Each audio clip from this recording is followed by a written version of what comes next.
कभी भी कुछ घर अपना नहीं होते, वे हमारे लिए नहीं बने होते, या शायद हम उनके लिए नहीं बने होते। जब अंजलि अपने 8 साल के बेटे ईशान के साथ शहर से दूर एक पुराने पहाड़ी गांव में रहने आई, तो उसे उम्मीद थी कि यहाँ की शांति, यहाँ की खुली हवा और पहाड़ों की खूबसूरती उसे वह सब देगी जो शहर की भागदौड़ में खो चुका था। पर वह नहीं जानती थी कि जिस शांति की वह तलाश में थी, वह शांति असल में एक बेहद डरावना सन्नाटा था। पहला दिन था।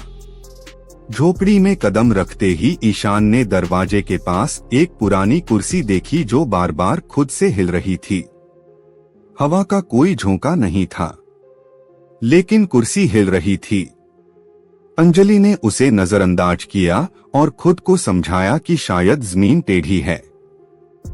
ईशान ने धीरे से माँ का हाथ पकड़ा और पूछा, मम्मा, क्या यहाँ कोई पहले से रहता था? अंजलि मुस्कुराई, लेकिन उसके होंठ थरथरा गए। नहीं बेटा, अब ये घर हमारा है। रात के वक्त ईशान अचानक उठकर बोला, पापा आए थे। उन्होंने मुझे थपकी दी और कहा, सो जा बेटा। अंजलि का दिल धड़क उठा, क्योंकि ईशान के पापा तो 4 साल पहले एक हादसे में मारे जा चुके थे। उसने बेटे को गले से लगाया, माथा चूमा और कहा, वो तो अब नहीं है। तुम्हें सपना आया होगा। लेकिन ईशान ने जोर देकर कहा, नहीं मम्मा, वो यहीं थे, कुर्सी पर बैठे थे, वही जो दरवाजे के पास है। उस रात अंजलि देर तक जागती रही। खिड़की से बाहर घना अंधेरा दिख रहा था और अंदर की दीवारों पर जैसे किसी की निगाहें टिक गई थीं। कुछ रातों बाद हर रात वही सिलसिला चलने लगा। ईशान हर रात कहता, पापा आए थे, और वो कुर्सी हर बार खुद हिलती हुई दिखती। अंजलि अब डरने लगी थी। क्या सच में कोई था? क्या वाकई आत्मा जैसी कोई चीज होती है? या फिर उसका बेटा सदमे में है और एक कल्पना में जी रहा है? एक दिन अंजलि ने हिम्मत करके ईशान से पूछा, जब पापा आते हैं तो क्या कहते हैं? ईशान ने धीरे से जवाब दिया, वो कहते हैं कि तुम मुझे मम्मा से दूर क्यों कर रही हो। वो कहते हैं कि मैं उन्हें ले जाऊं हमेशा के लिए। अब अंजलि की रूह कांप गई। क्या ईशान खतरे में है? क्या उसके मृत पति की आत्मा सच में उसे अपने साथ ले जाने की कोशिश कर रही है? अगली सुबह अंजलि ने गांव के पुजारी को बुलाया, लेकिन पुजारी घर में घुसते ही ठिठक गया।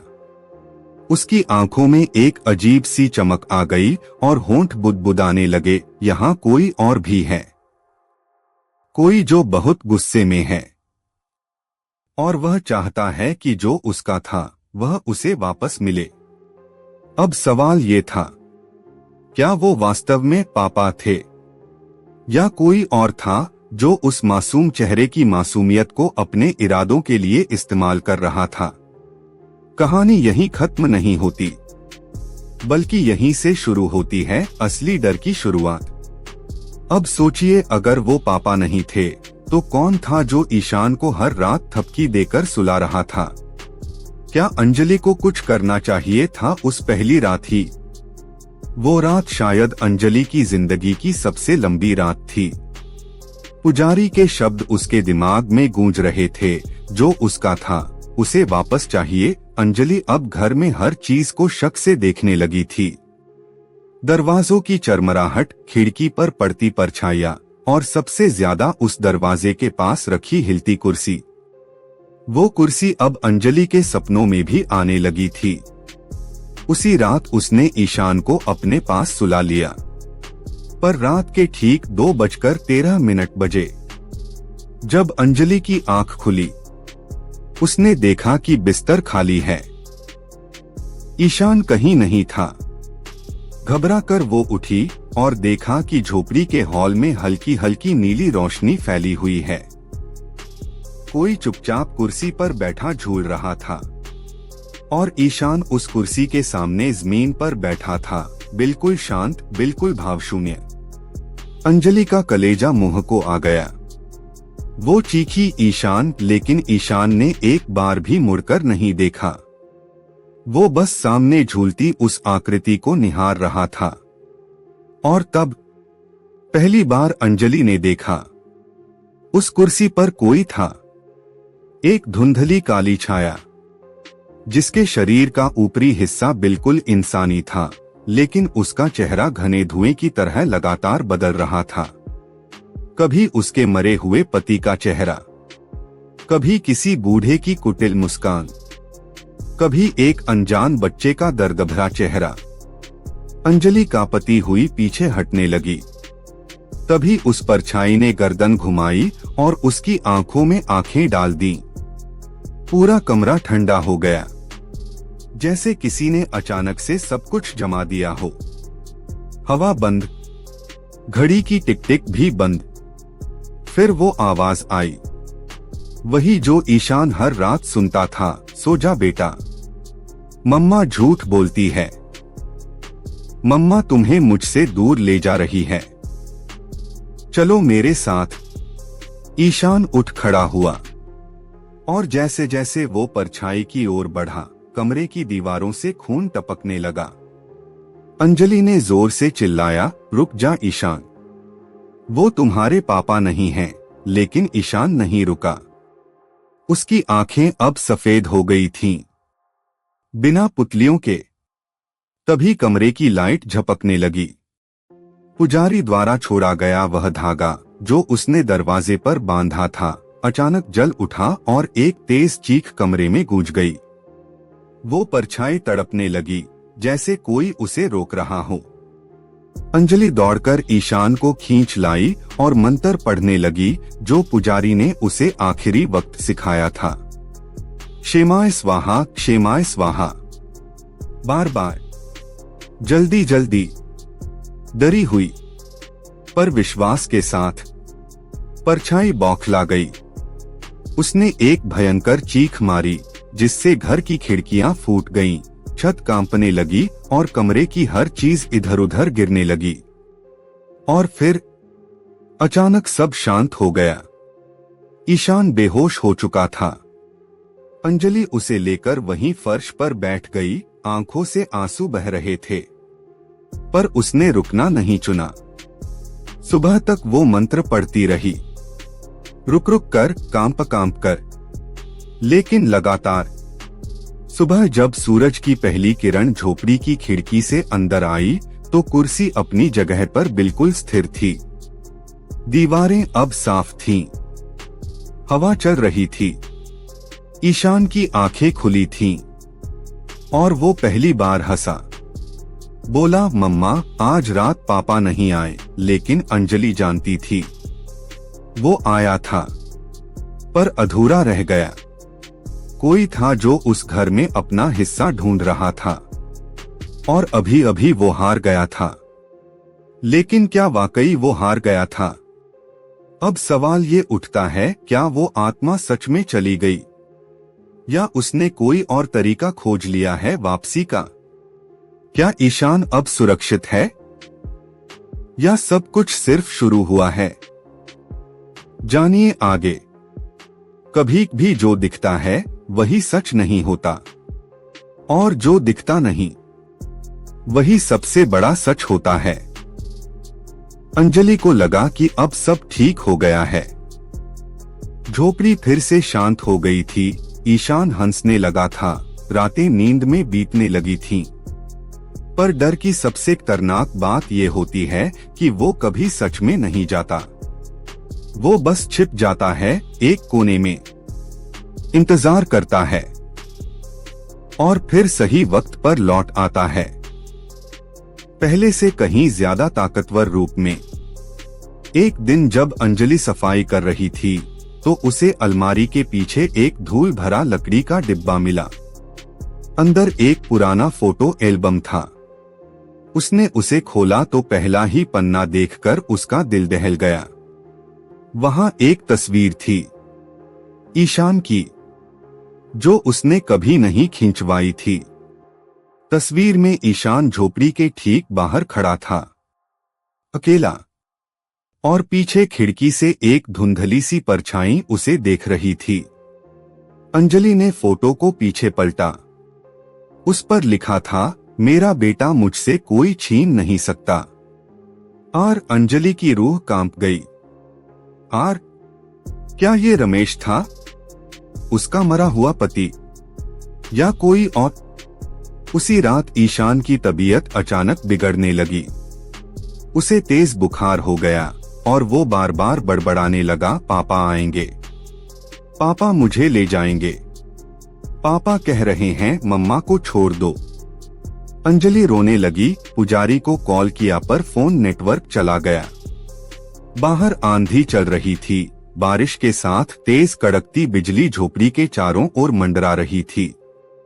और तभी झोपड़ी का मुख्य दरवाजा खुद ब खुद खुल गया। हवा नहीं थी, पर दरवाजा धीरे धीरे खुला और कुर्सी फिर से हिलने लगी।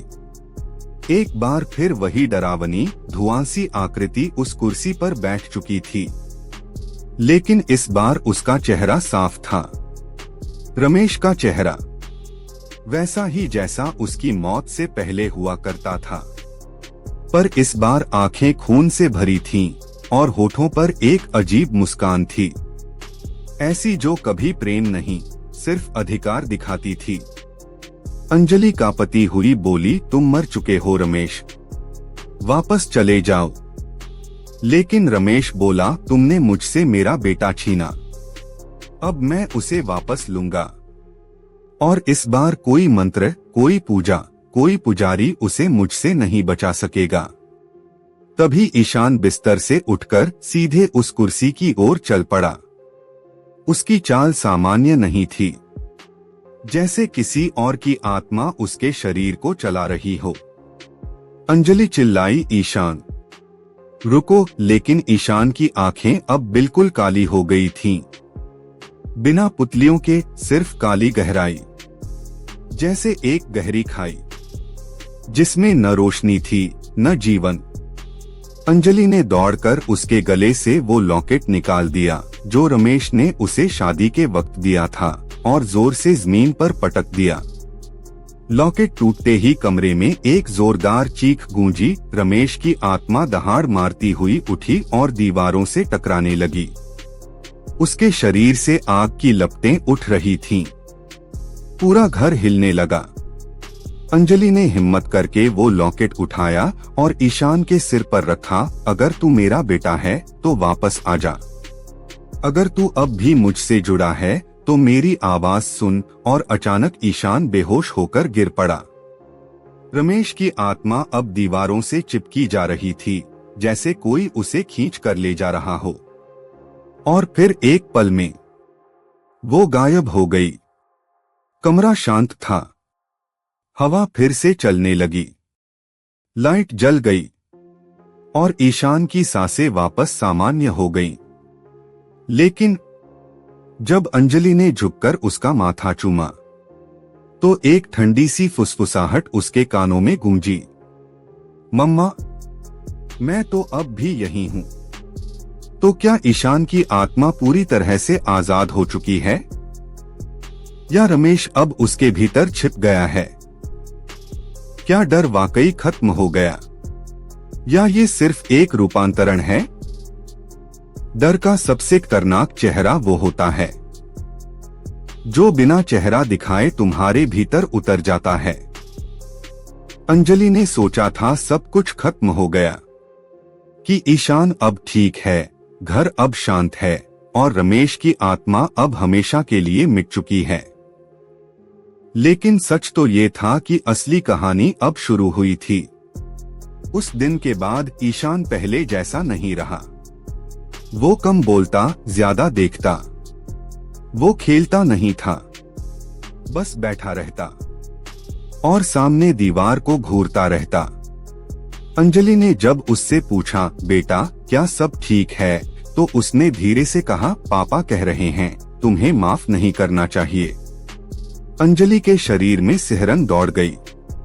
क्या रमेश अब भी उसके अंदर था? क्या वो उसकी आत्मा को पूरी तरह से बाहर निकाल नहीं पाई थी? या क्या कोई और खेल चल रहा था जो वो समझ नहीं पा रही थी। उस रात जब अंजलि बाथरूम के आईने के सामने खड़ी थी तो कुछ अजीब हुआ। आईने में उसका चेहरा धीरे धीरे बदलने लगा। पहले होठ नीले हुए, फिर आंखें काली, और फिर आईने की अंजलि मुस्कुराई, जबकि असली अंजलि डर से कांप रही थी। वो पीछे हटी, लेकिन आईने की अंजलि वहीं खड़ी रही और बोली, अब तुम नहीं, अब मैं मां बनूंगी। अंजलि जोर से चीखी और आईने पर पानी फेंका। आईना टूट गया और साथ ही कमरे की सारी लाइटें बंद हो गईं। तभी हॉल से ईशान की आवाज आई, मम्मा, वो वापस आ गए हैं। अंजलि दौड़कर कमरे में गई तो देखा वही हिलती कुर्सी, वही धुंध, वही चीरती फुसफुसाहट और ईशान के चारों ओर स्याह धुएं का चक्र। पर इस बार एक फर्क था, रमेश के साथ अब एक और परछाई थी, एक और औरत, वही जिसकी तस्वीर एक बार अंजलि ने फोटो एल्बम में देखी थी। रमेश की पुरानी प्रेमिका, जिसके बारे में उसने कभी बात नहीं की थी। वो परछाई बोली, तू हमें अलग नहीं कर सकती, अब हमारा बेटा हमारे पास रहेगा और तू बस एक शरीर है जिसे अब हम इस्तेमाल करेंगे। अंजलि की आंखों में आंसू थे, लेकिन उसने हार मानने से इनकार कर दिया। उसने वही टूटा हुआ लॉकेट उठाया और जोर से अपने हाथ की नस काट दी। खून से वह फर्श पर एक वृत्त बनाने लगी और वही मंत्र दोहराने लगी, क्षेमाय स्वाहा, क्षेमाय स्वाहा। परछाइयां गुस्से में चीखने लगी, पूरा घर कांपने लगा। ईशान जमीन पर गिर गया और जोर जोर से तड़पने लगा, पर अंजलि नहीं रुकी। उसका खून गिरता रहा, उसका मंत्र चलता रहा और फिर एक पल में पूरा घर एक नीली रोशनी से भर गया, जैसे किसी ने उसे उजाले में खींच लिया हो। एक गूंजती हुई चीख के साथ रमेश और वो औरत की परछाइयां एक जोरदार विस्फोट में हवा हो गईं। अंजलि फर्श पर बेहोश हो गई। सुबह आंख खुली तो ईशान पास बैठा था। उसकी आंखें फिर से वैसी ही थीं, मासूम, शांत, और उसने कहा, मम्मा, मैंने सपना देखा था, बहुत बुरा सपना।